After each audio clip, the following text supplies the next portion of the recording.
Good morning all of you. आप लोग ये जान चुके हैं कि अभी काफ़ी सीवियर कोल्ड की कंडीशन चल रही है, सब जगह छुट्टियां हैं। तो स्कूल बंद होने के कारण हम सभी ने डिसाइड किया है कि आप लोगों की क्लासेस सस्पेंड नहीं हो, क्लासेस लॉन्ग टाइम तक बंद नहीं हो। इसके चलते हम लोगों ने सभी कोई मिल करके ऑनलाइन क्लासेस की आज से शुरुआत कर रहे हैं। ऐसे तो आज आप लोगों को रिकॉर्डेड वीडियो ही जाएगा, लेकिन कल के डेट में हम लोग इसको ऑनलाइन क्लास लाइव क्लास के रूप में इसको एक्सपेंड करेंगे, ठीक है ना। तो देखिए हम लोग ये लाइट चैप्टर की शुरुआत कर चुके थे। क्लास में लाइट चैप्टर हम लोगों ने पढ़ा हुआ था, जिसमें बहुत सारे टॉपिक को हम लोगों ने क्लियर कर लिया था। लाइट क्या है, उसका कैरेक्टर्स क्या है, फीचर्स क्या है, इन सारी चीज़ों को हम लोगों ने काफ़ी बढ़िया से देख लिया था। सोर्स ऑफ लाइट हम लोगों ने काफ़ी अच्छे से देखा था। कन्वर्जिंग, डाइवर्जिंग वगैरह सारी चीज़ों को हम लोगों ने काफ़ी बढ़िया से देखे थे, समझे थे, और उस पर बैठ करके डिस्कशन भी हुआ था। एनालिसिस भी हम लोगों ने क्लास में ग्रुप डिस्कशन के थ्रू हम लोगों ने करके उसको पूरी तरह से कंप्लीट कर लिए थे। और आज की क्लास में जो हम लोग टॉपिक पढ़ेंगे वो आपका टॉपिक होगा रिफ्लेक्शन ऑफ लाइट। तो अब हम लोग यहाँ पे देखेंगे कि अब आगे रिफ्लेक्शन ऑफ लाइट कैसे होता है, किसके थ्रू होता है, उसके लॉज क्या है, उसके कैरेक्टर्स क्या है, ठीक है ना। इन सारी चीज़ों को हम लोग काफ़ी बढ़िया से यहाँ पे स्टडी करेंगे, ठीक है ना।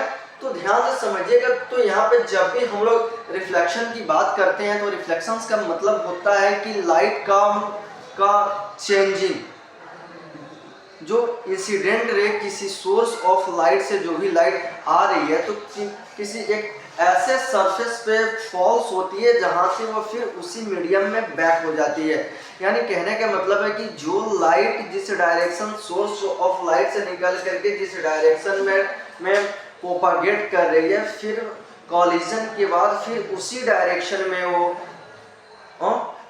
क्या हो जाए, आपका रिटर्न बैक हो जाए, ठीक है ना। इसी को हम लोग रिफ्लेक्शन ऑफ लाइट के नाम से जानते हैं। तो यहाँ पे अच्छे से समझेंगे। तो देखिएगा, सबसे पहले हम आप लोगों को प्लेन मिरर के थ्रू रिफ्लेक्शन ऑफ लाइट दिखा रहे हैं कि अब आखिर प्लेन मिरर के थ्रू आपका रिफ्लेक्शन ऑफ लाइट कैसे होता है, उसके लॉज क्या क्या है। तो सबसे पहले यहाँ पे आप लोग बोर्ड पे सभी को ध्यान देंगे। तो ये आपका यहाँ पे एक हमने लाइन ड्रॉ किया, ये आपका लाइन ड्रॉ किया, ये आपका लाइन प्लेन मिरर का काम करेगा। तो ध्यान से देखिएगा कैसे ये प्लेन मिरर का काम करेगा। तो यहाँ पे मैंने एक आपका लाइन ड्रॉ किया, इसको मैंने क्या मान लिया, एम बोला, और इसको क्या हमने नोट किया बाबू, एम डैश कर दिया। ऐसे कहने के लिए एम फॉर मिरर भी बोल सकते हैं, मिरर और मिरर डैश बोल सकते हैं। जब हम इसको अभी मिरर नहीं बोलेंगे, क्योंकि जब तक हम इसको सिलवर्ड नहीं करेंगे, पेंटेड नहीं करेंगे, तब तक किसी भी ब्राइट सरफेस को, मिरर को, ट्रांसपेरेंट ऑब्जेक्ट को हम लोग मिरर नहीं बोल सकते हैं जब तक उसको हम लोग ऑब्जेक्टिव ऑब्जेक्ट में चेंज नहीं कर दें। नहीं तो ऑब्जेक्टिव ऑब्जेक्ट में चेंज करने का मतलब है कि किसी भी ऑब्जेक्ट्स का अगर इमेज बनानी है, फोटो बनानी है, तो सबसे पहले उसके लिए ब्राइट सरफेस होने के साथ साथ ऑब्जेक्टिव ऑब्जेक्ट का होना जरूरी है। नहीं तो लाइट वन साइड से ट्रेवल करते हुए अनदर साइड में चला जाएगा, तो फिर उस कंडीशन में हम लोग किसी भी ऑब्जेक्ट का इमेज क्लियरली नहीं बना सकते हैं। तो सबसे पहले यहाँ पे क्या करेंगे बाबू, हम लोग सिलवर्ड कर देंगे। क्या कर देंगे बाबू, इसको सिलवर्ड बोलते हैं, या फिर पेंट करना, मतलब सिलवर्ड करना या पेंट करना। हम लोगों ने सिलवर्ड कर दिया।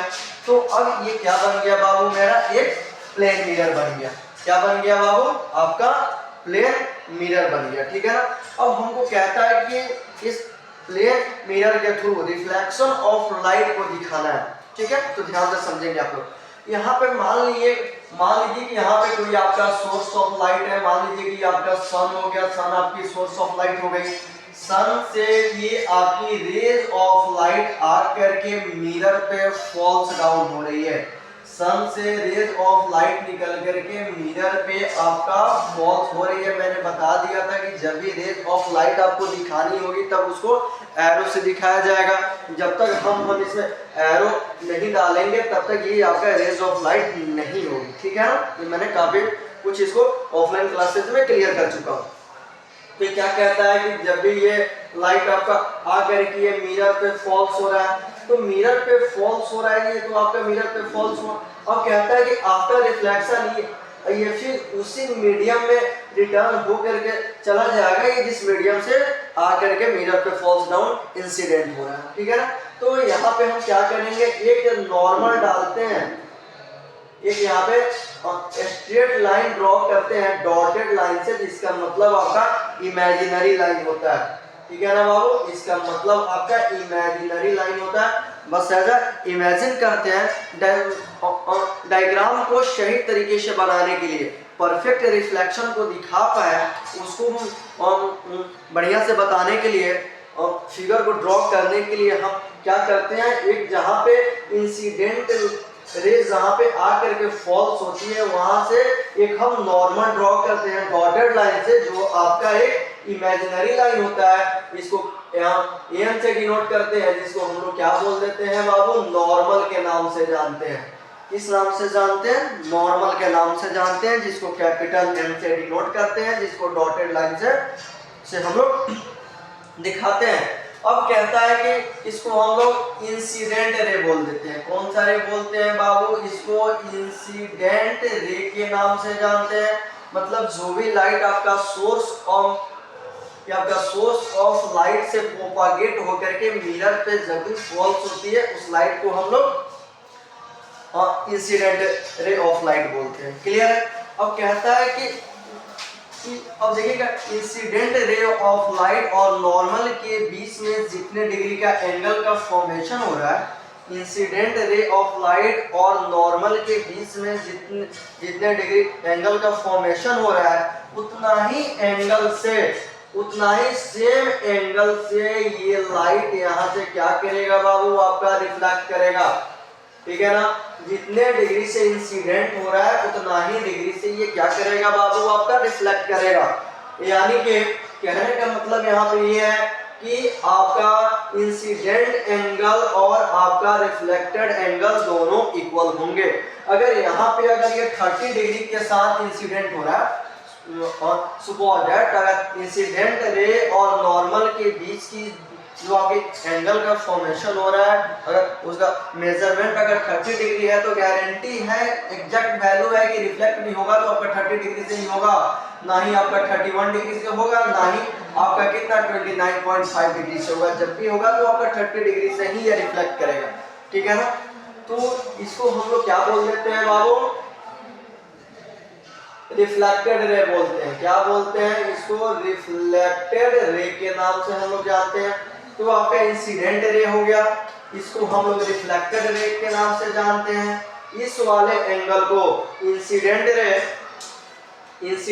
रे और जो आपका नॉर्मल के बीच में जो आपका एंगल का फॉर्मेशन होता है, उस एंगल को हम लोग एंगल आई से डिनोट करते हैं। अब कहता है कि नॉर्मल और रिफ्लेक्टेड रे के बीच जिस एंगल का फॉर्मेशन हुआ है, उस एंगल को हम लोग आर से डिनोट करते हैं। यानी कहने का मतलब होता है कि इंसिडेंट ऑफ एंगल को आई से डिनोट करते हैं और रिफ्लेक्टेड एंगल को किससे डिनोट करते हैं बाबू, आर से डिनोट करते हैं। क्लियर हो गया। तो कहता है कि जब इंसिडेंट रे, नॉर्मल और आपका रिफ्लेक्टेड रे जिस पॉइंट पे मिलती है, उसको हमने O बोला, और इसको हम लोग नाम देते हैं पॉइंट ऑफ इंसिडेंस। क्या बोलते हैं, पॉइंट ऑफ इंसिडेंस बोलते हैं।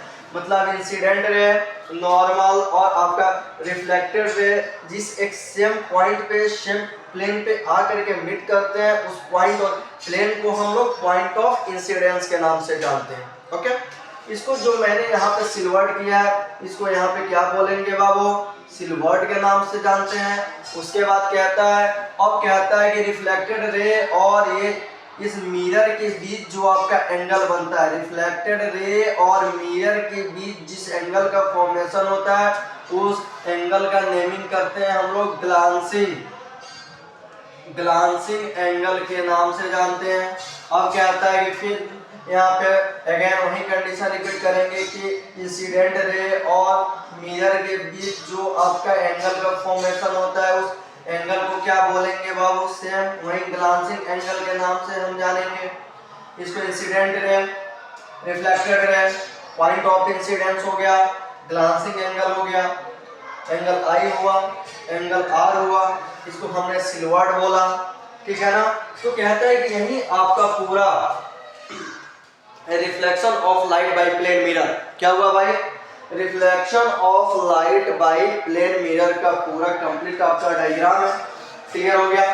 तो आप यहाँ से इसको ए मान सकते हैं, इसको एम डिनोट कर लीजिए, इसको बी कर लीजिए, ठीक है ना। इन दोनों को क्या कीजिए आप थीटा मान सकते हैं, ऐसे बुक में कुछ और इसका डिनोशन पॉइंट दिया हुआ है, कुछ भी मान सकते हैं, यहाँ पे इसको आप थीटा मान सकते हैं। फिजिक्स में ज़्यादा ध्यान और सिंबल की कुछ खास इंपॉर्टेंस नहीं होती है, ठीक है ना, थीटा मान सकते हैं। तो आप इसको ऐसे भी लिख सकते हैं, A O equal to incident ray, A O equal to क्या हो जाएगा बाबू आपका इंसिडेंट रे। दूसरे में कहता है ओ बी रिफ्लेक्टेड रे होगा, ये आपका रिफ्लेक्टेड रे होगा। अब दूसरे में कहता है बाबू यहाँ पे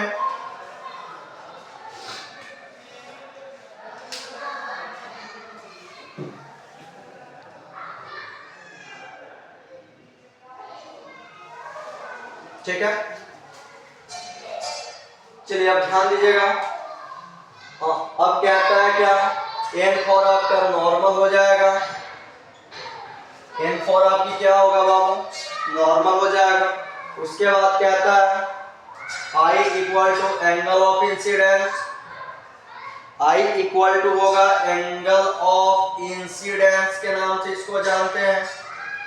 आर इक्वल टू हो जाएगा angle of reflection, angle of reflection, या इसको हम लोग रिफ्लेक्टेड एंगल के भी नाम से जानते हैं, इसको हम लोग रिफ्लेक्टेड एंगल के भी नाम से जानते हैं। ये आपका ग्लासिंग एंगल हो गया, ये पॉइंट ऑफ इंसिडेंस हो गया, ठीक है ना। अब ये आपका रिफ्लेक्शन का कंप्लीट डायग्राम हो गया। अब आप लोग इसको क्या करेंगे, अपने नोटबुक वाले कॉपी में नोट कर लेंगे पूरे इसके पार्ट बाय पार्ट, इसको जो भी कुछ मैंने यहाँ पे बताया लिखवाया समझाया पूरे को आप लोग अपने नोटबुक में क्या कर लेंगे बाबू नोट कर लेंगे, ठीक है। ये तो आपके रिफ्लेक्शन हो गए। अब कहता है कि लॉज ऑफ रिफ्लेक्शन। अब रिफ्लेक्शन की लॉज क्या क्या होती है, कितने लॉज होते हैं, इसकी क्या कैरेक्टर्स हैं। तो कहता है कि there are two laws of reflection, there are two laws of reflection. तो चलिए यहाँ से हम इसको क्लीन कर रहे हैं, ठीक है ना,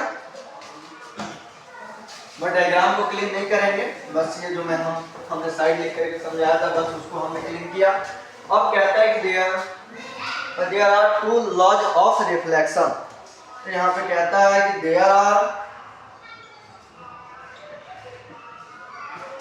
to laws of reflection of light. थोड़ा सा मार्कर मेरा इंक कम हो गई है और थोड़ा सा आप लोग इसको जूम करके वगैरह एकदम समझ जाएंगे, ऐसे क्लियर वीडियो जा रहा होगा, कोई डाउट नहीं है। तो laws of reflection of light, क्योंकि मैं बार बार इसीलिए रिपीट कर दे रहा हूँ कि आप लोग इजीली समझ ले कि यहाँ पे कुछ अगर मिसअंडरस्टैंडिंग भी हो रही है। तो there are two laws of reflection of light. तो फर्स्ट लॉज आपका कहता है कि angle I equal to angle R, यानी angle I equal to angle R, मतलब angle of incidence, angle of incidence equal to angle of reflection, angle of reflection. तो कहता है कि angle of incidence equal to angle of reflection, यानी first आपका laws of reflection of light का बताता है कि जितना आपका एंगल आई होगा उतना ही आपका एंगल आर होगा। अगर दोनों अगर इक्वल नहीं हो रहे हैं तो फिर इसका मतलब है कि जो आपका रिफ्लेक्शन ऑफ लाइट है वो आपका लॉज ऑफ रिफ्लेक्शन को फॉलो नहीं कर रहा है। तो क्या होता है बात वो आगे हम लोग डिस्कशन करेंगे। अब दूसरा पॉइंट इसका कहता है, दूसरी टाइप्स कहता है क्या, ध्यान से समझेंगे। इसकी दूसरी टाइप आपका बोलता है क्या,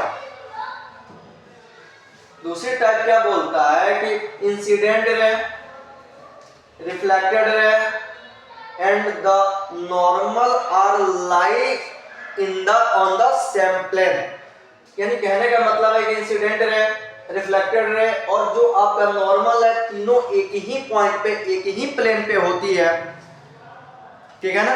तो इसको हम लोग सेकेंड लॉज ऑफ रिफ्लेक्शन कहते हैं, यानी इंसिडेंट रे,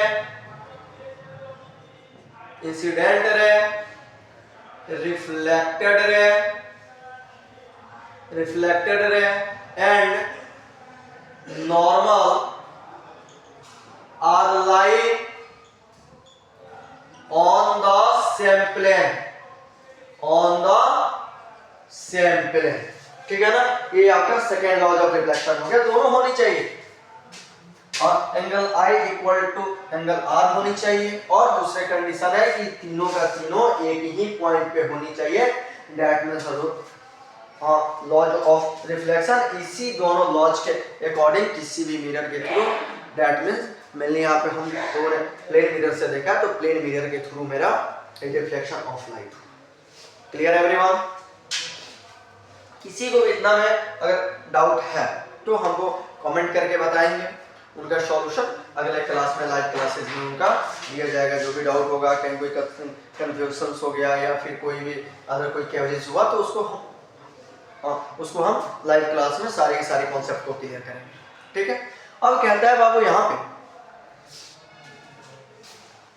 अब देखने की बात आती है types of reflection of light, कि अब आखिर रिफ्लेक्शन ऑफ लाइट के कितने टाइप्स होते हैं। एक ही टाइप होता है कि प्लेन मिरर से हुआ, प्लेन मिरर से तो होगा ही, बस एक ही होता है कि बस सोर्स ऑफ लाइट से निकला, ये दोनों के बीच एंगल इक्वल है, नॉर्मल डाला और सीधा यहाँ से चला गया, तो नहीं।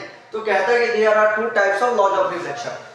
फर्स्ट में कहता है कि रेगुलर रिफ्लेक्शन ऑफ लाइट, और सेकंड में कहता है irregular reflection of light. First type is called the regular reflection of light, और सेकंड कहता है कि इरेगुलर रिफ्लेक्शन ऑफ लाइट।